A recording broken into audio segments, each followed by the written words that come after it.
दावा किया कि उसने अफगानिस्तान के काबुल में किए गए एक ड्रोन अटैक में आतंकी संगठन अल-कायदा के सरगना अल जवाहिरी को मार गिराया। 9/11 हमले के बाद करीब 21 सालों से अमेरिकी खुफिया एजेंसियों की आंखों में धूल झोंक रहे अल जवाहिरी की एक आदत ने उसे मौत के मुंह में पहुंचा दिया। और अमेरिका ने 31 जुलाई को ड्रोन से ऐसी मिसाइलें दागी जिसने पलक झपकते ही अल जवाहिरी का खात्मा कर दिया। अफगानिस्तान के काबुल में बने एक घर में पिछले कई महीनों से बड़े आराम से रह रहा अल जवाहिरी अपनी एक आदत की वजह से अमेरिका के निशाने पर आ गया। दावा किया गया कि अल-कायदा के सरगना की उसी आदत ने अमेरिका को उसका पता दे दिया। और दुनिया के बेहद खूंखार आतंकी संगठन के सरगना अल जवाहिरी को इस बात की भनक तक नहीं लगी कि उसकी छोटी सी गलती उसे हमेशा के लिए मिटा देने वाली है, क्योंकि अमेरिकी खुफिया एजेंसी की निगाह उसकी हर एक हरकत पर थी। वो तो बस इंतजार कर रहे थे कि कब इस बात को पुख्ता किया जा सके कि काबुल के शेरपुर के एक मकान में अल जवाहिरी जैसा खतरनाक आतंकी रह रहा है। और अमेरिका को मौका भी मिल गया जब अल जवाहिरी खाना खाने के बाद मकान की बालकनी में था। असल में जवाहिरी को खाना खाने के बाद रोज बालकनी में आने की आदत थी, लेकिन इस बार जैसे ही वो वहाँ आया, अमेरिकी खुफिया एजेंसी ने उसकी पहचान की पुष्टि कर दी। इसके बाद ड्रोन से हमला करके जवाहिरी को मौत के घाट उतार दिया गया। और अमेरिकी खुफिया विभाग ने इस हमले को भारतीय समय के मुताबिक 31 जुलाई को सुबह 7:18 पर अंजाम दिया। लेकिन दुनिया के सबसे खतरनाक आतंकी संगठन अल-कायदा के सरगना अल जवाहिरी की मौत का ऐलान एक रोज पहले किया गया। कहा जा रहा है कि अमेरिका ने अल जवाहिरी को ठीक वैसे ही ठिकाने लगाया जैसे उसके आका ओसामा बिन लादेन को मार गिराया गया था। अमेरिका ने 2 मई 2011 को पाकिस्तान के एबटाबाद में एक ऑपरेशन को अंजाम दिया और लादेन को ढेर किया था। और कुछ उसी तरह का खुफिया ऑपरेशन उसने 31 जुलाई 2022 को किया, जिसमें अल जवाहिरी का खात्मा कर दिया गया। और इस दिन का इंतजार अमेरिका के साथ साथ पूरी दुनिया कर रही थी, क्योंकि ओसामा बिन लादेन के बाद अल जवाहिरी ही वो दूसरा चेहरा बचा था जिसने अमेरिका में 11 सितंबर 2001 में वर्ल्ड ट्रेड सेंटर पर हमला किया था और लादेन का हर कदम उसका साथ दिया था। और यही वजह है कि अल जवाहिरी ही ओसामा के खात्मे के बाद उसका वारिस बना। वो ओसामा की मौत के बाद से ही उसकी सल्तनत संभाल रहा था। लादेन को मारने के बाद अमेरिका को लगा कि अल-कायदा भी खत्म हो जाएगा, लेकिन अल जवाहिरी ने ऐसा नहीं होने दिया। कहा जाता है कि लादेन की मौत के बाद अल जवाहिरी ने अपने दम पर दुनिया के बेहद खतरनाक आतंकी संगठन को जिंदा रखा। अमेरिका को 9/11 हमले के बाद से ही अल जवाहिरी की तलाश थी। कहा जाता है कि अल जवाहिरी ही वो आतंकी था जिसने वर्ल्ड ट्रेड टावर पर हुए हमले के लिए विमानों को हाईजैक करने में मदद की थी। और इसी वजह से वो लादेन के बाद उनकी हिट लिस्ट में था। अमेरिकी खुफिया एजेंसी CIA लगातार उसकी तलाश में लगी हुई थी। उसकी कोशिश थी कि किसी तरह बस एक सुराग मिले और वो अल जवाहिरी को मिटाने के लिए ऑपरेशन शुरू कर सके। लेकिन अल जवाहिरी का पता लगा पाना इतना भी आसान नहीं था। वो लगातार अपनी जगह बदलता रहता था।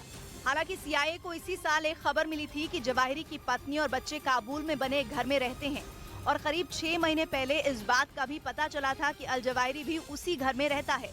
लेकिन अमेरिका कोई चूक नहीं चाहता था, इसलिए उसने कुछ और दिन लगाकर अल जवाहिरी की पहचान को पहले पक्का किया। और जब इस बात पर मोहर लगी कि काबुल के उस घर में अल जवाहिरी ही है, तो इसकी जानकारी 1 अप्रैल को राष्ट्रपति बाइडेन को भी दे दी गई। इसके बाद CIA ने जवाहिरी के उस घर के बारे में और जानकारी जुटानी शुरू कर दी। घर कैसे बना, वहां पर आने जाने के कितने रास्ते हैं, कौन कौन कहां आता जाता है, इसका पूरा खाका तैयार किया गया ताकि ऑपरेशन में कोई चूक ना हो। और अल जवाहिरी के बारे में पुख्ता जानकारी मिलने के बाद राष्ट्रपति जो बाइडेन ने कैबिनेट के सदस्यों के साथ बैठक की और उन्हें पूरे मिशन के बारे में जानकारी दी। इसके बाद 25 जुलाई को इस मिशन को अंजाम देने के लिए अंतिम बैठक हुई। इसमें राष्ट्रपति बाइडेन ने ऐसा हमला करने को कहा जिसमें वहां आसपास रहने वाले लोगों को कोई नुकसान न हो। और 31 जुलाई को CIA ने इस बात को पुख्ता कर लिया कि काबुल के शेरपुर के उस मकान में अल जवाहिरी ही है। इसके बाद ड्रोन से हेलफायर मिसाइल दागकर जवाहिरी को ढेर कर दिया गया। और कहा जा रहा है कि अमेरिका ने अल जवाहिरी को खत्म करने के लिए जो हेलफायर मिसाइल चुनी, वो भी बहुत सोच समझकर चुनी गई थी। असल में बाइडेन नहीं चाहते थे कि वहां ज्यादा नुकसान हो, इसीलिए अल जवाहिरी पर हमले के हेलफायर मिसाइल को चुना गया, जिसमें बारूद का इस्तेमाल बेहद कम होता है, यानी धमाके के बाद आसपास के इलाके में ज्यादा नुकसान नहीं होता है।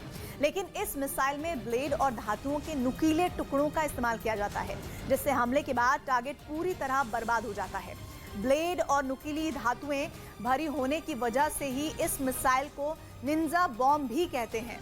हेल फायर मिसाइल मजबूत बंकर, बख्तरबंद गाड़ी, टैंक और मोटी कंक्रीट की दीवार को भी तोड़कर भी विस्फोट करने में सक्षम होती है और यह करीब 11 किलोमीटर दूर तक के टारगेट को आसानी से तबाह कर सकती है। और इसी मिसाइल का इस्तेमाल करके अमेरिका ने अल जवाहिरी को बड़ी सफाई से खत्म कर दिया।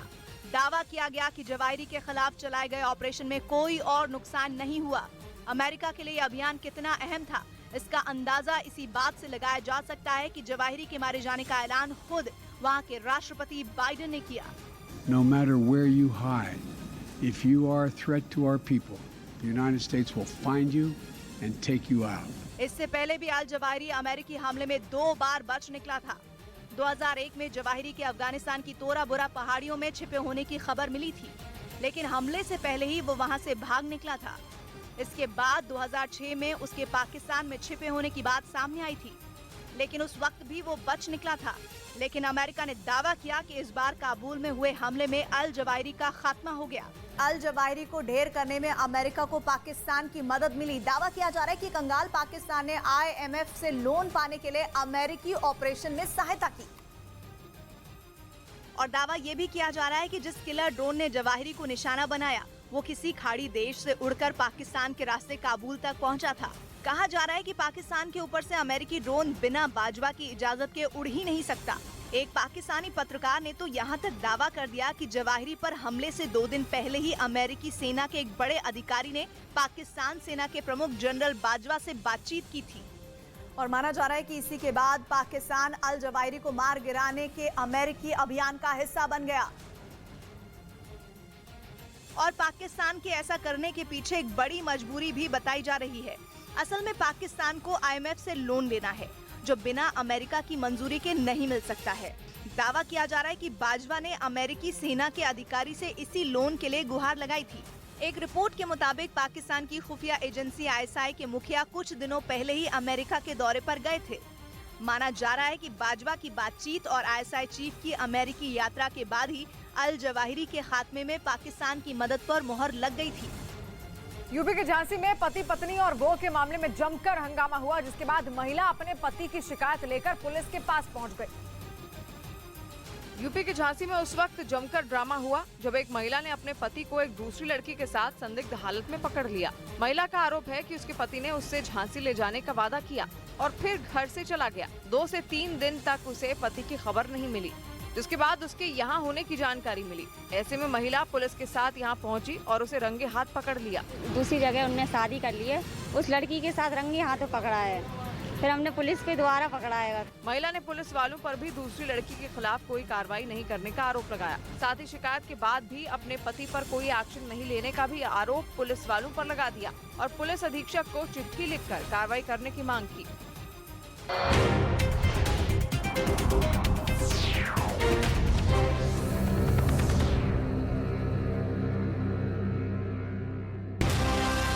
चैनल जो है आपके भरोसे पर उतरने में नंबर 1 सच की राह पर चलने में। पूरे देश के अनेक राज्यों तक आप पहुंचे हैं और जो नंबर 1 हुआ है, इसके लिए मैं हृदय से आप सबको, विशेष रूप से आपके जितने काम करने वाले पत्रकार हैं, उन सबको, भाई और बहनों को बहुत बहुत शुभकामनाएं और शुभेच्छाएं देता हूँ। आप स्थायी रूप में नंबर 1 रहे, यही शुभेच्छा दूंगा। कंपटीशन भी हो, शिखर पे बने रहिए, अच्छे बने रहिए। चैनल जो है आपके भरोसे पर उतरने में नंबर 1 सच की राह पर चलने में, आपके लिए लड़ने में नंबर 1 आपकी आवाज बनने में, जिसके पास है एंकर की टीम नंबर 1, जो है राजनीति के खेल से लेकर खेल की कवरेज में नंबर 1। आज तक को पछाड़, अब है देश का नंबर 1 न्यूज चैनल। तो देखते रहिए न्यूज़ 18 इंडिया। पर बड़ी खबर आ रही है ताइवान से। अमेरिकी संसद के स्पीकर नैन्सी पेलोसी ताइवान की राजधानी ताइपे पहुंच चुकी हैं, जहां पर वो आज उनकी मुलाकात हुई राष्ट्रपति के साथ और कई मुद्दों पर वहां पर अहम बातचीत भी उनकी ओर से की गई है। राष्ट्रपति के साथ लगभग 8 बजे के आसपास उनकी मुलाकात हुई है। इससे पहले एक प्रेस कॉन्फ्रेंस बाकायदा नैन्सी पेलोसी के द्वारा की गई थी और सुरक्षा का मुद्दा वहां पर साफ उठाया गया था उनकी ओर से, क्योंकि जब से उनका ये आगमन, उनका स्वागत ताइवान ने किया है, तभी से लगातार चीन उनको धमका रहा है और चेतावनी दे रहा है। क्योंकि चीन उनके ताइवान दौरे से बुरी तरह बौखलाया हुआ है, इसीलिए जैसे ही वो ताइपे पहुंची, वहां की सड़कें खाली करा ली गई। जिसके बाद नैन्सी पेलोसी को पूरी सुरक्षा के साथ उनके होटल तक लाया गया। उनके काफिले के दोनों तरफ ताइपे पुलिस की गाड़ियां दिखी, साथ ही वो खुद बुलेट प्रूफ कार में सीधा होटल के बेसमेंट की तरफ जाती हुई दिखाई थी। वहाँ से आए वीडियो में होटल के बाहर कई लोग जुटे हुए नजर आए, जो बेसब्री से नैन्सी का इंतजार करते दिखे। असल में खबर है कि चीन की धमकियों के बाद ताइवान की राजधानी ताइपे में लेवल 2 का अलर्ट जारी किया गया है और इसी वजह से वहां सुरक्षा के कड़े इंतजाम देखने को मिले। नैन्सी के काफिले के होटल आने से पहले ही वहां चप्पे चप्पे पर जवान तैनात दिखे, जिन्होंने बैरिकेडिंग लगाकर लोगों को उस तरफ जाने से पूरी तरह से रोका। और उस बीच बड़ी खबर आपको बता दें, ताइवान की राजधानी ताइपे से वहां पर अमेरिकी संसद की स्पीकर के दौरे से भड़के चीन ने अपना असली चेहरा दिखाना शुरू कर दिया है। दावा किया जा रहा है कि चीन के कई लड़ाकू विमान ताइवान की एयर स्पेस में देखे गए, जिसके बाद पश्चिमी मीडिया इसे अमेरिका के खिलाफ हमले की रणनीति बता रहा है। इसके अलावा ताइवान के करीब समंदर में चीन की नौसेना का एक बड़ा बेड़ा भी नजर आया। चीन का दावा है कि ये एक गश्त का हिस्सा है, लेकिन ताइवान इसे नैन्सी पेलोसी के दौरे से भड़के चीन का जवाबी कदम बता रहा है।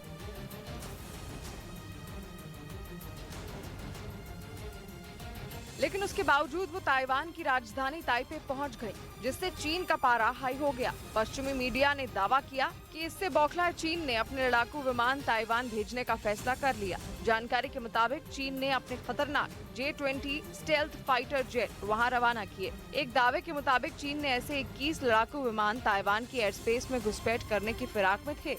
是针对美和台当局在台湾问题上的危险举动。 इसके अलावा समंदर के रास्ते भी उसने ताइवान पर दबाव बनाने की कोशिशें तेज कर दी। वहाँ चीन के भारी भरकम जहाजों का एक बेड़ा ताइवान की तरफ बढ़ता हुआ नजर आया। चीन की तरफ से जानकारी दी गई कि ये उसकी नौसेना की गश्त का हिस्सा था। वहीं खबर ये है कि चीन अगले कुछ दिन उसी हिस्से में नौसेना की ड्रिल कराने की तैयारी में है, ताकि ताइवान पर उसकी पकड़ कमजोर न हो पाए। तनातनी के बीच शी जिनपिंग की सेना ने युद्ध का अभ्यास करके भी अमेरिका को अपनी ताकत दिखाई। 4 दिन पहले यानी 29 जुलाई को बाइडेन और शी जिनपिंग के बीच 2 घंटे से ज्यादा देर तक फोन पर बातचीत हुई थी, जिसमें ताइवान के मुद्दे पर शी जिनपिंग ने अमेरिका को युद्ध की खुली चेतावनी दे दी थी। चीन ने अमेरिका को सीधी चुनौती देते हुए ये साफ बोल दिया था कि जो आग से खेलेगा वो खुद जल जाएगा। मतलब ये कि चीन ताइवान के मुद्दे पर अमेरिका से आर पार की लड़ाई के मूड में है। यही नहीं, अमेरिका को चेतावनी देने के लिए या यूं कहें कि अपनी ताकत दिखाने के लिए शी जिनपिंग की सेना ने उत्तरी चीन के एक सुनसान इलाके में युद्ध का अभ्यास भी किया। चीन की तरफ से उसकी सेना के इस अभ्यास का एक वीडियो भी जारी किया गया, जिसमें उसके सैनिक दुश्मनों पर काल बनकर टूटते दिखाई दिए। वीडियो में चीनी सेना के कई लड़ाकू हेलीकॉप्टर एक साथ उड़ान भरते और आसमान से ही टारगेट को ध्वस्त करते नजर आए। मतलब ये कि चीन अपने इस युद्ध अभ्यास से ये साफ कर देना चाहता है कि अगर अमेरिकी संसद के निचले सदन की स्पीकर नैन्सी पेलोसी ने ताइवान का दौरा किया तो उसकी सेना चुप नहीं बैठेगी, क्योंकि उत्तरी चीन के जिस हिस्से में शी जिनपिंग की सेना ने जंग का अभ्यास किया, उसे देखकर ये साफ हो गया कि ताइवान के मुद्दे पर चीन अमेरिका से जंग लड़ने की तैयारी कर चुका है। सैन्य अभ्यास का जो वीडियो चीन ने जारी किया, उसमें शी जिनपिंग के सैनिक हर हालात में जंग लड़ने और दुश्मनों को तबाह करने की ताकत को परखते दिखे। लड़ाकू हेलीकॉप्टर से दुश्मन की जमीन पर उतरकर उन्हें ढेर करने का गुर भी चीन के सैनिकों ने दिखाया। इसके अलावा आसमान से दुश्मन के ठिकानों पर बम बरसाने का भी अभ्यास किया गया। यही नहीं, दुश्मन के लड़ाकू विमानों और हेलीकॉप्टरों को चकमा देने और उन्हें मिट्टी में मिलाने की भी तैयारी को परखा गया। और इस मिलिट्री ड्रिल के जरिए शी जिनपिंग ने ये दिखाने की कोशिश की कि वो किसी भी कीमत पर ताइवान के मुद्दे पर झुकने वाले नहीं है और उनकी सेना किसी भी देश की सेना से मुकाबले के लिए न सिर्फ तैयार है बल्कि उनके छक्के भी छुड़ा सकती है। मतलब ये कि इस मिलिट्री ड्रिल के जरिए चीन ने अमेरिका को अपनी ताकत भी दिखा दी और एक बार फिर ये चेतावनी दे दी कि अगर उसने ताइवान के मुद्दे पर अड़ंगा लगाने की कोशिश की तो उसे गंभीर परिणाम भुगतने होंगे। Of Speaker Pelosi, and if the U.S. continues down the wrong path, we will take strong and resolute measures to ensure our sovereignty and security interests. सैन्य अभ्यास का जो वीडियो जारी किया गया उसमें हवा से जमीन पर और जमीन से हवा में मार करने की सैन्य ताकत को भी परखा गया। वीडियो के एक हिस्से में चीनी सेना के लड़ाकू हेलीकॉप्टर पहले से तय किए गए टारगेट को ध्वस्त करते दिखाई दिए। जैसे ही हेलीकॉप्टर से निकलने वाले रॉकेट टारगेट से टकराए, वहां धूल और धुएं का गुबार छा गया। इसी तरह चीनी सेना के कुछ सैनिक लॉन्चर की मदद से दुश्मन के ठिकानों पर रॉकेट दागते दिखे। यही नहीं, सैन्य अभ्यास के दौरान चीन के सैनिक रणनीति बनाते और उन पर अमल करते भी नजर आए। असल में नैन्सी पेलोसी का ताइवान दौरे की वजह से ही शी जिनपिंग का दिमाग फिरा हुआ है और यह खबर भी आ चुकी है कि चीन नैन्सी पेलोसी के विमान पर हमला कर सकता है। और अगर ऐसा हुआ तो चीन और अमेरिका के बीच युद्ध तय माना जा रहा है। हालांकि चीन की इस चेतावनी के बाद से अमेरिका के फाइटर जेट, जंगी जहाज, सर्वेलेंस सिस्टम और जवान अलर्ट पर हैं। इसके अलावा अमेरिका के साउथ चाइना सी में अपना महाशक्तिशाली USS Ronald Reagan aircraft carrier भी तैनात कर दिया है ताकि वक्त आने पर ड्रैगन को करारा जवाब दिया जा सके। असल में चीन को ये मंजूर नहीं है कि अमेरिका का कोई बड़ा नेता ताइवान जाए, क्योंकि चीन ताइवान को अपना हिस्सा मानता है, जबकि ताइवान खुद को अलग देश। चीन अमेरिका से इस बात से भी चिढ़ा है क्योंकि वो ताइवान के साथ खड़ा है और वो कई बार चीन को ये धमकी दे चुका है कि अगर उसने ताइवान पर चढ़ाई की तो उसे अमेरिका का प्रकोप झेलना पड़ेगा। मतलब ये कि रूस और यूक्रेन के अलावा जंग का एक और मोर्चा खुल सकता है जो ताइवान की जमीन पर लड़ा जाएगा और इस युद्ध में चीन और अमेरिका आमने सामने होंगे। चीन के परमाणु परीक्षण पर आई खबर ने अमेरिका समेत पूरी दुनिया के कान खड़े कर दिए हैं। एक न्यूज वेबसाइट निकाय ने सैटेलाइट तस्वीरों के हवाले से दावा किया है कि चीन किसी भी वक्त परमाणु परीक्षण कर सकता है और ये दावा सैटेलाइट से मिली तस्वीरों के विश्लेषण के बाद किया गया। दावा है कि इस न्यूक्लियर टेस्ट के लिए चीन ने शिजियांग प्रांत के वीगर ऑटोनोमस रीजन में सभी तैयारियां भी पूरी कर ली हैं। उस इलाके की जो सैटेलाइट तस्वीरें सामने आई उसमें पहाड़ी पर टूटी चट्टानों के टुकड़े नजर आए, जिसको लेकर दावा किया गया कि वहां मौजूद लोपनोड न्यूक्लियर साइट में छठी सुरंग की खुदाई का सबूत है। तस्वीरों में इस इलाके में हाल में बनी एक इमारत और उस इमारत तक बिजली सप्लाई करने के लिए तार बिछी भी दिखाई दी। दावा है कि इस इमारत को न्यूक्लियर टेस्ट से पहले विस्फोटकों को इकट्ठा करने के लिए तैयार किया गया है और दावा तो ये भी है कि खुद चीन की सेना इस खुफिया न्यूक्लियर टेस्टिंग साइट की सुरक्षा कर रही है। हालांकि चीन ने अपने पश्चिमी इलाके के वीगर ऑटोनोमस रीजन में करीब 25 साल पहले विस्फोटकों का परीक्षण रोक दिया था, लेकिन इससे पहले चीन वहां मौजूद लोपनूर न्यूक्लियर साइट पर जमीन के नीचे 5 परमाणु परीक्षण कर चुका है, जिनमें आखिरी न्यूक्लियर टेस्ट 1996 में किया गया था और अब वहां छठे परमाणु टेस्ट के सबूत उस टेंडर से भी मिले जिसके जरिए इसी साल अप्रैल में 10 रेडिएशन डोज अलार्म और 12 प्रोटेक्टिव सूट खरीदने का प्रस्ताव रखा गया था। और रिपोर्ट में यह भी दावा किया गया कि हाल के दिनों में इस इलाके में रेडिएशन का लेवल कई गुना बढ़ चुका है, जो इस बात का एक और सबूत है कि चीन इतना बेलगाम हो गया है कि धड़ल्ले से बेहद घातक परमाणु हथियार बनाने में लगा है। क्योंकि चीन की नजरें ताइवान पर गड़ी हैं और इसीलिए अमेरिका से उसकी दुश्मनी ऐसा मोड़ ले चुकी है कि अब जरा सी भी चिंगारी एक बहुत बड़ी जंग भड़का सकती है। वैसे भी शी जिनपिंग का मकसद चीन की सेना को वर्ल्ड क्लास बनाने का है और वर्ल्ड क्लास आर्मी बनने के लिए अमेरिका को मुंहतोड़ जवाब देने लायक तगड़े परमाणु हथियार तो चाहिए ही। और शायद शी जिनपिंग मानते हैं कि उनके परमाणु हथियार अमेरिका के हथियारों के आगे कमजोर हैं, इसलिए चीन अपने परमाणु हथियारों को अमेरिका की टक्कर का बनाने में लगा है। लेकिन सबसे ज्यादा चिंता की बात यह है कि चीन बड़े ही खुफिया तरीके से अपने परमाणु हथियार बना रहा है। वो अपने पत्ते खोलने को राजी नहीं है, अपने परमाणु हथियारों के बारे में बात करना उसे मंजूर नहीं। एक रिपोर्ट के मुताबिक अभी जनवरी तक चीन के पास 350 परमाणु हथियार थे। ये आंकड़ा अमेरिकी परमाणु हथियारों के आसपास भी नहीं ठहरता, क्योंकि अमेरिका के पास इससे 10 गुना से भी ज्यादा न्यूक्लियर वेपन है। अमेरिका के जखीरे में 3708 परमाणु हथियार हैं, लेकिन अमेरिका भी परमाणु हथियारों की तादाद के मामले में नंबर 1 नहीं है, वो रूस से पीछे है। युद्ध की शुरुआत से रूस बार बार अपने परमाणु हथियारों का जिक्र छेड़कर धमकी इसलिए दे रहा है क्योंकि वो दुनिया में परमाणु हथियारों का सबसे बड़ा मालिक है। रूस के पास कुल 4,477 परमाणु हथियार हैं, लेकिन इतना जरूर है कि दुनिया में कुल जो 12,705 परमाणु हथियार हैं, उनमें 90% से ज्यादा अकेले रूस और अमेरिका के पास हैं और हजारों की संख्या में परमाणु हथियार रखने वाले रूस और अमेरिका के बाद महज 350 हथियार वाला चीन आता है। अमेरिकी संसद के निचले सदन की नेता नैन्सी पेलोसी के ताइवान दौरे की खबर ने चीन के माथे पर चिंता की लकीरें ला दी हैं। असल में चीन ताइवान को अपना हिस्सा मानता है और इसलिए अमेरिकी नेता के ताइवान दौरे के फैसले से चीन आग बबूला हो गया, क्योंकि अमेरिकी संसद की निचले सदन की नेता नैन्सी पेलोसी ने जैसे ही ताइवान का दौरा करने की बात कही, उसे चीन अपने आंतरिक मामलों में अमेरिका का दखल बताने लगा। यहाँ तक कि उसने सीधे सीधे अमेरिका को धमकी तक दे दी कि अगर उसने ताइवान और चीन के बीच आने की कोशिश की तो अंजाम बुरा होगा।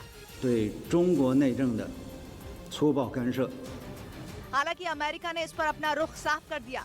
अमेरिकी रक्षा विभाग ने एक बयान जारी कर ये दावा किया कि वो चीन के साथ कोई तनाव नहीं चाहते।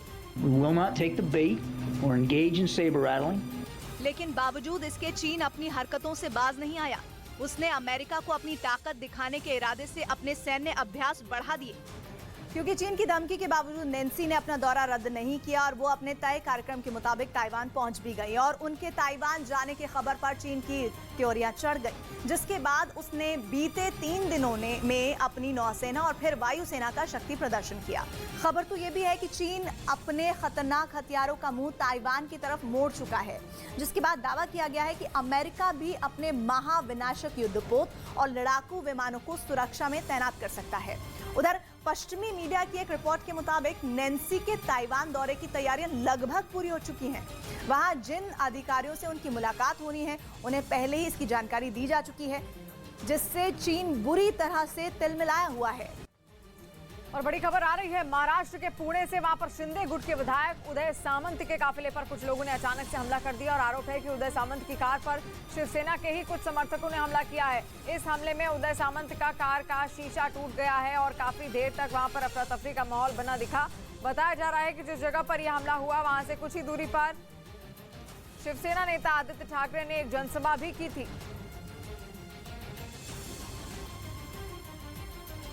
वहीं महाराष्ट्र में एकनाथ शिंदे गुट और उद्धव ठाकरे के समर्थकों के बीच विवाद थमने का नाम नहीं ले रहा है। पुणे में शिव सैनिकों ने जमकर बवाल काटा। बताया जा रहा है कि एकनाथ शिंदे के गुट के विधायक उदय सामंत पर कुछ लोगों ने अचानक से हमला बोल दिया। वीडियो में सड़क के दोनों किनारे सैकड़ों की संख्या में भीड़ मरने और मारने पर उतारू थी। भीड़ में शामिल लोग गद्दार, धोखेबाज और देशद्रोही की नारेबाजी करते दिखे। कुछ हुड़दंगी अपने मोबाइल से एक एक पल का वीडियो रिकॉर्ड करते भी नजर आए। यहाँ से जैसे ही सीएम एकनाथ शिंदे के गुट के विधायक उदय सामंत का काफिला गुजरा, आक्रोशित लोगों की भीड़ काफिले पर टूट पड़ी। विधायक समेत कॉन्वॉय में शामिल गाड़ी पर हमला कर दिया। इस हमले में उदय सामंत की कार का पिछला शीशा टूट गया। मौके पर चारों तरफ अफरा तफरी मच गई। बताया जा रहा है कि उदय सामंत कार से तानाजी सावंत के घर की ओर जा रहे थे। इसी दौरान काटराज चौक के पास उन पर हमला हुआ।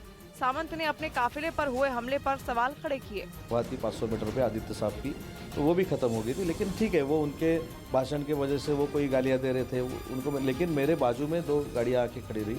उनके हाथ में कुछ पत्थर थे, स्टिक था और उन्होंने गाड़ी पे हमला किया।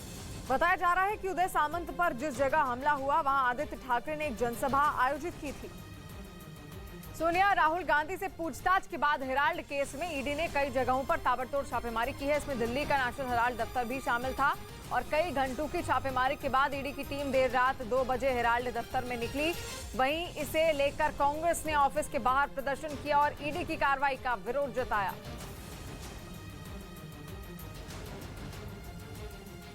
देश के 75वें स्वतंत्रता दिवस से एक हफ्ता पहले भारत अंतरिक्ष की एक नई उड़ान भरेगा। 7 अगस्त को इसरो अपने नए रॉकेट SSLV यानी स्मॉल सैटेलाइट लॉन्च व्हीकल को पहली बार लॉन्च करेगा, जो कि भारत के अंतरिक्ष के सफर में एक और मील का पत्थर साबित होगा। वैसे तो देश के इतिहास में सुनहरा पन्ना पिछले साल ही जुड़ जाना चाहिए था, लेकिन कोरोना की वजह से SSLV के लॉन्च का प्लान टल गया। मगर अब 7 अगस्त को इसरो इतिहास रचेगा और आंध्र प्रदेश के श्रीहरिकोटा से लॉन्च होकर SSLV EOS-2 यानी अर्थ ऑब्जर्वेशन सैटेलाइट को पृथ्वी की कक्षा में पहुंचाएगा। 142 किलो का ये सैटेलाइट 10 महीने तक स्पेस में रहकर जियोग्राफिक इंफॉर्मेशन सिस्टम से जुड़े एप्लीकेशन लागू करने में मदद करेगा। इतना ही नहीं, SSLV अपने साथ आजादी सेट नाम का एक बेहद खास सैटेलाइट भी लेकर जाने वाला है। ये वो सैटेलाइट है जिसे देश के अलग अलग गाँव में रहने वाले 750 छात्रों ने बनाया है। लेकिन जब भारत के पास पहले ही PSLV और GSLV जैसे शानदार सैटेलाइट लॉन्च व्हीकल हैं, तो फिर SSLV की जरूरत क्यों पड़ी? तो SSLV के जरिए इसरो की नजर इंटरनेशनल स्पेस मार्केट में अपनी जगह बनाने की है और विदेशी कंपनियों को टक्कर देने की है। इसके लिए इसरो ने SSLV यानी स्मॉल सैटेलाइट लॉन्च व्हीकल को खास तौर पर छोटे उपग्रहों के कमर्शियल लॉन्च के लिए बनाया है। लॉन्चर या फिर लॉन्च व्हीकल अंतरिक्ष में स्पेसक्राफ्ट या सैटेलाइट को ले जाने का जरिया होता है। भारत के पास 2 ऑपरेशनल लॉन्चर है। पहला है PSLV यानी पोलर सैटेलाइट लॉन्च व्हीकल, दूसरा है GSLV। बड़े उपग्रह तो PSLV और GSLV से आराम से लॉन्च हो जाते हैं, लेकिन दिक्कत यह है कि छोटे सैटेलाइटों को पृथ्वी की कक्षा में पहुंचाने के लिए इंतजार करना पड़ता है और उन्हें बड़े सैटेलाइट के साथ असेंबल करके PSLV के जरिए अंतरिक्ष में भेजा जाता है। यानी लंबा तामझाम है। ऊपर से अब पूरी दुनिया में तेजी से छोटे उपग्रह बनाए जा रहे हैं, उनकी लॉन्चिंग का बाजार बड़ा होता जा रहा है। इसीलिए इसरो ने इस बड़े मौके को लपकते हुए SSLV यानी स्मॉल सैटेलाइट लॉन्च व्हीकल बनाने का फैसला किया, ताकि छोटे उपग्रहों को अंतरिक्ष में पहुंचाया जा सके। इससे छोटे सैटेलाइटों का लॉन्च जल्दी तो होगा ही, वो काफी सस्ता भी पड़ेगा। अनुमान है कि SSLV लागत PSLV से लगभग 1/4 पड़ेगी, क्योंकि जहां PSLV पर 130 से 200 करोड़ रुपए का खर्च आता है, वहीं SSLV की एक यूनिट महज 30 करोड़ रुपए की पड़ेगी। यानी SSLV के जरिए ज्यादा सैटेलाइट अंतरिक्ष में छोड़े जा सकेंगे और PSLV से कमर्शियल लॉन्च का बोझ भी कम होगा। और फिर SSLV की खासियत ये भी है कि महज 6 लोगों की टीम 1 हफ्ते के अंदर इसे असेंबल कर सकती है, लेकिन PSLV पर 600 लोगों की टीम दिन रात पसीना बहाती है, तब जाकर महीनों बाद वो असेंबल हो पाता है। और अब बात करते हैं दिल्ली के करोल बाग की, जहां पर एक करियर कंपनी के गोदाम में आग लगने से हड़कंप मच गया है। सूचना मिलते ही मौके पर दमकल की 9 गाड़ियां वहां पर पहुंची, जिन्होंने कड़ी मशक्कत कर आग पर काबू पाया है। आग की वजह से कितना नुकसान हुआ अभी तक इसकी कोई जानकारी नहीं मिली, लेकिन दमकल कर्मी तुरंत वहां पर पहुंचे। आपको बता दें, कुरियर कंपनी ये थी जिसके गोदाम में आग लगी है। करोल बाग की ये घटना बताई जा रही है, दिल्ली के करोल बाग की। मौके पर 9 गाड़ियां वहां पर पहुंची थी दमकल की, और ऐसे में तुरंत आग पर काबू पाने के लिए कड़ी मशक्कत वहां पर करनी पड़ी, क्योंकि जिस तरीके से धुंधू कर पूरी आग जल रही है, उसने पूरे गोदाम को अपनी चपेट में ले लिया था। हालांकि कितना नुकसान अभी तक हुआ है इस बात का पता नहीं चल पाया है, लेकिन कोशिश जल्द से जल्द की गई कि आग बुझ जाए। और कल रात की घटना है, आपको बता दें, जब करोल बाग के स्थित एक कुरियर कंपनी में उसके गोदाम में भीषण आग लग जाती है। हालांकि आग के कारणों की क्या वजह है अभी तक इसकी पुष्टि नहीं हो पाई है। यूक्रेन युद्ध के बीच पुतिन के बड़े गेम प्लान का पर्दाफाश हो गया। उनके दाहिने हाथ माने जाने वाले दिमित्री मेदवेदेव ने सोशल मीडिया पर एक पोस्ट के जरिए इशारा किया कि यूक्रेन के बाद अगला नंबर जॉर्जिया और कजाकिस्तान का है। मतलब ये कि दिमित्री मेदवेदेव की इस पोस्ट ने पुतिन के बड़े प्लान का पर्दाफाश कर दिया। उन्होंने अपनी पोस्ट में दावा किया कि यूक्रेन पर हमला पुतिन के सोवियत संघ के सपने की ओर पहला कदम है, और यूक्रेन पर पूरी तरह कब्जा करने के बाद पुतिन के इस सपने को पूरा करने के लिए जॉर्जिया और कजाकिस्तान पर हमला होगा। और ये दावा करने वाले दिमित्री मेदवेदेव पुतिन के बेहद करीबी होने के साथ ही रूस की सिक्योरिटी काउंसिल के प्रमुख भी हैं। उन्होंने अपनी पोस्ट में दावा किया कि वो सभी लोग जो कभी महान और शक्तिशाली सोवियत संघ में रहते थे, एक बार फिर साथ रहेंगे। उनकी ये पोस्ट देखते ही देखते सोशल मीडिया पर वायरल हो गई। हालांकि इस पर बवाल बढ़ता देख मेदवेदेव बैकफुट पर आते दिखे और उन्होंने अपना अकाउंट हैक होने का दावा कर दिया, साथ ही पोस्ट को भी सोशल मीडिया से हटा दिया। लेकिन उनकी इस पोस्ट के दौरान जॉर्जिया और कजाकिस्तान के साथ ही सोवियत संघ का हिस्सा रहे देशों की टेंशन जरूर बढ़ी है। असल में 1991 में सोवियत संघ के टूटने पर 15 नए देश बने, जिनमें जॉर्जिया, कजाकिस्तान भी शामिल थे। और यूक्रेन की तरह जॉर्जिया में भी अलगाववादियों को रूस का पूरा समर्थन हासिल है। यही नहीं, 2008 में रूस जॉर्जिया पर हमला भी कर चुका है। तब से जॉर्जिया पश्चिमी देशों से नजदीकियां बढ़ाने की कोशिशों में जुटा हुआ है।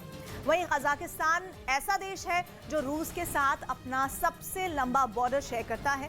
इनके अलावा कजाकिस्तान में रहने वाले करीब 20% लोग रूसी मूल के हैं, जिनकी संख्या करीब 2 करोड़ है। और रूस का मानना है कि जंग होने पर कजाकिस्तान की ये आबादी उसका साथ देगी। संसद में फिर महंगाई का मुद्दा उठा। लोकसभा के बाद अब राज्यसभा में महंगाई के मामले पर चर्चा हुई, जिसमें विपक्षी दलों ने केंद्र सरकार को निशाने पर लिया कि आज गरीब के पेट में लात मारी जा रही है। इस चर्चा के दौरान वित्त मंत्री निर्मला सीतारमण ने विपक्ष को जवाब दिया और कहा कि बाकी देशों की अर्थव्यवस्था की तुलना में भारत के हालात बेहतर हैं। Reserve bank and the government put together are taking enough steps. Nirmala Sitharaman ने विपक्षी दलों पर राजनीतिक मंशा के तहत आर्थिक मामलों में सरकार पर हमले करने के आरोप लगाए।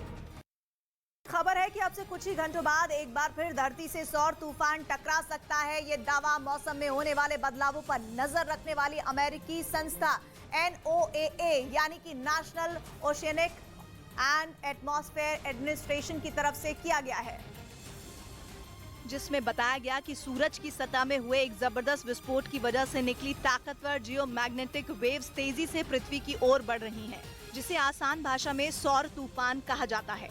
दावा है कि इस सौर तूफान की वजह से कनाडा और उत्तर अमेरिका के कुछ इलाकों में पावर ग्रिड फेल हो सकती है, मतलब वो पूरा इलाका अंधेरे में डूब सकता है।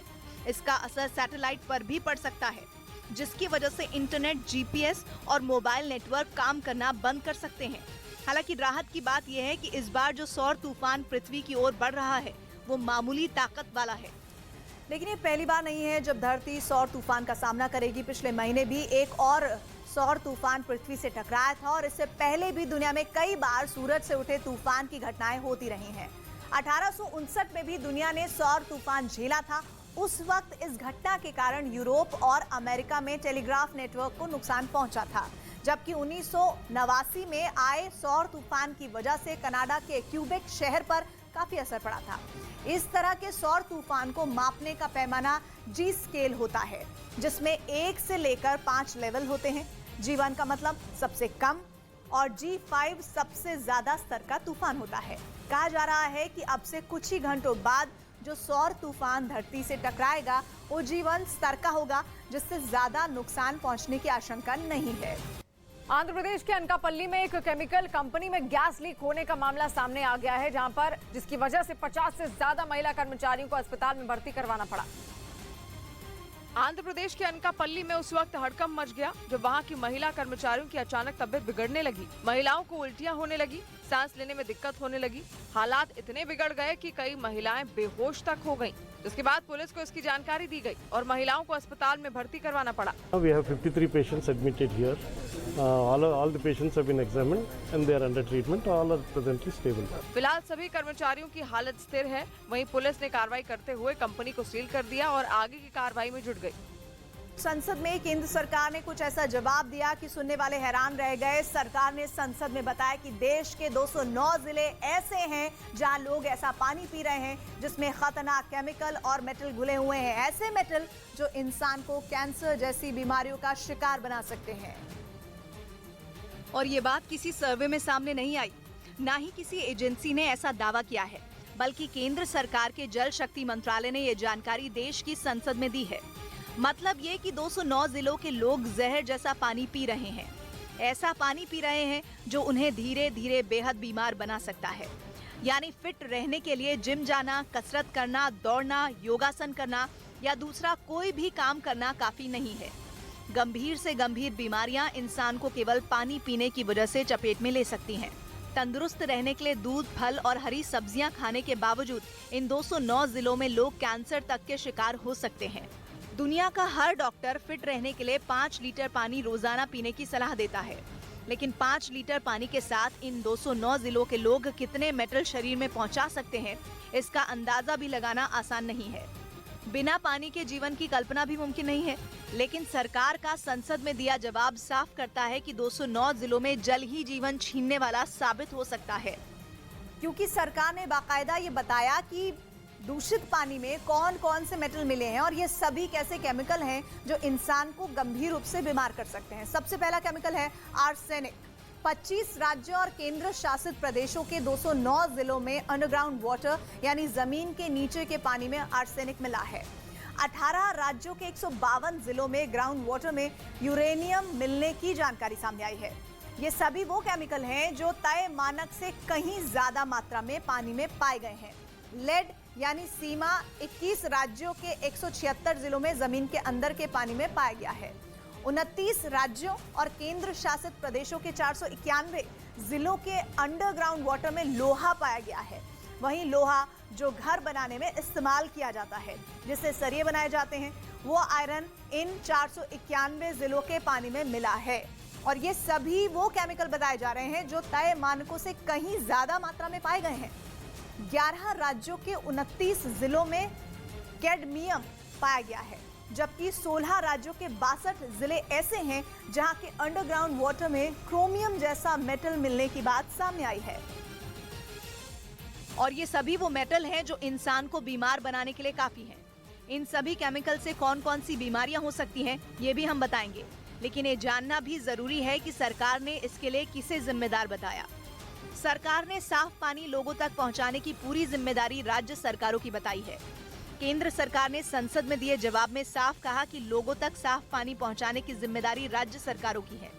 हालांकि साफ पानी से जुड़ी कई योजनाएं केंद्र सरकार का जल शक्ति मंत्रालय भी चला रहा है। गलती राज्य सरकार की हो या केंद्र सरकार की, लेकिन हकीकत ये है कि जहर जैसा पानी लोगों के शरीर में पहुंच रहा है। माना जाता है कि इसके पीछे वो उद्योग जिम्मेदार हैं जो दूषित पानी जमीन के अंदर भेजते हैं। नदियों के पानी में जहर जैसा कूड़ा करकट पहुंचाने से भी अंडरग्राउंड वाटर के दूषित होने का अनुमान है, लेकिन इनमें से कोई भी वजह ऐसी नहीं है जो पहली बार किसी ने कही हो। देश में दशकों से हर साल बड़ी बड़ी संस्थाएं, कुछ सरकारी तो कुछ गैर सरकारी संगठन ये कहते रहे हैं कि अंडरग्राउंड वाटर दूषित हो सकता है, लेकिन इसका कोई समाधान अब तक नहीं निकला। अब पानी के अंदर जो केमिकल पाए गए हैं उनमें सबसे अहम नाम है आर्सेनिक का। WHO के मुताबिक लंबे वक्त तक अगर आर्सेनिक शरीर में जाए तो कैंसर की वजह बन सकता है। यूरेनियम यानी में पाया जाता है, पानी में पाया जाता है, और वाटर क्वालिटी एसोसिएशन के मुताबिक यूरेनियम वाला पानी किडनी को खराब कर सकता है। लंबे वक्त तक ऐसा ही रहे तो कैंसर की वजह भी बन सकता है। लेड मतलब सीसा बहुत कम मात्रा में भी खतरनाक है। अमेरिका की agency centre for disease control के मुताबिक हर इंसान पर इसका अलग अलग असर होता है, लेकिन ये नर्वस सिस्टम तक को चपेट में ले सकता है, यानी कि चौपट कर सकता है। लोहा मतलब आयरन ऐसा धातु है जिसकी शरीर को जरूरत भी होती है, लेकिन ज्यादा हो जाए तो अल्जाइमर और पार्किंसन जैसी बीमारियों का कारण भी बन सकता है। कैडमियम से किडनी, फेफड़े और हड्डियों को नुकसान हो सकता है। क्रोमियम पर वाटर क्वालिटी एसोसिएशन का दावा हैरान करने वाला है। ये मेटल पेट के अल्सर, त्वचा के अल्सर और कई तरह के एलर्जी की वजह बन सकता है। और इतनी गंभीर बीमारियों की चपेट में जाने का खतरा जिन लोगों पर है, उन्हें इसका एहसास तक नहीं है। जिस पानी को लोग जीने के लिए जरूरी मान रहे हैं, वही पानी उन्हें मौत के करीब पहुंचा सकता है। सबसे ज्यादा खतरा गांव में है, जहां इलाज की सुविधाएं कम है और पानी को साफ करने की सहूलियत भी कम है। बहुत बड़ी तादाद ऐसे लोगों की है जो पीने के पानी के लिए सिर्फ अंडरग्राउंड वाटर पर ही निर्भर है। इसीलिए सरकार ने पानी के प्रदूषण की जो तस्वीर देश की संसद में बताई, वो चिंता बढ़ाने वाली है। और उधर रूस ने एक वीडियो जारी कर यूक्रेन के 2 हाइमार्स मिसाइल सिस्टम तबाह करने का दावा कर दिया है। रूस के मुताबिक उसने ये हमले खार्किव के सैन्य ठिकानों पर किए और उसके निशाने पर थे यूक्रेन को अमेरिका से मिले हाइमार्स मिसाइल सिस्टम, जिन्हें तबाह करने के लिए उड़े रूसी विमानों ने आसमान से जबरदस्त गोलियां बरसाई। इसके अलावा उसने गाइडेड मिसाइल के जरिए भी यूक्रेन के ठिकानों पर हमला बोला। बताया गया कि इस हमले में यूक्रेन को 2 हाइमार्स मिसाइल सिस्टम खोने पड़े। वहीं आसमान से बरसे बारूद ने यूक्रेन की सेना के कई ठिकानों को भी जबरदस्त नुकसान पहुँचाया। उसकी तरफ से की गई बमबारी के बाद यूक्रेन के कई सैन्य अड्डे तबाह हो गए, जिनके ऊपर धुएं का गुबार उठता नजर आया। खबर है कि पिता सलीम खान को धमकी भरी चिट्ठी मिलने के बाद से सलमान खान अपनी सुरक्षा को लेकर बेहद गंभीर है। भले ही उन्होंने अपने कामकाज में कोई बदलाव नहीं किया हो, लेकिन सावधानी बरतने में वो कोई कसर नहीं छोड़ रहे। इसलिए अब उन्होंने पूरी तरह से बुलेट प्रूफ कार में चलने का फैसला किया है। ये खबर तब सामने आई जब मुंबई एयरपोर्ट के बाहर सलमान खान को देखा गया। सलमान खान उस वक्त सफेद टोयोटा लैंड क्रूजर SUV में सवार होकर सुरक्षा कर्मियों के साथ एयरपोर्ट पहुंचे थे। गुलाबी रंग की कमीज और काली पैंट में सलमान खान की तस्वीरें इंटरनेट पर वायरल होने में देर नहीं लगी। सलमान खान के साथ साए की तरह चलने वाले शेरा भी उस वक्त सलमान के साथ खड़े दिखे। सलमान खान ने कुछ दिन पहले ही मुंबई पुलिस से पिस्तौल रखने का लाइसेंस लिया है। सलमान को गन का लाइसेंस मिलने की खबर के बाद ये सलमान खान की पहली तस्वीर दिखी थी। लेकिन गन या सलमान खान के लुक से भी ज्यादा चर्चा में आई उनकी कार। 0009 नंबर वाली सलमान खान की गाड़ी को अपग्रेड किए जाने की खबर है।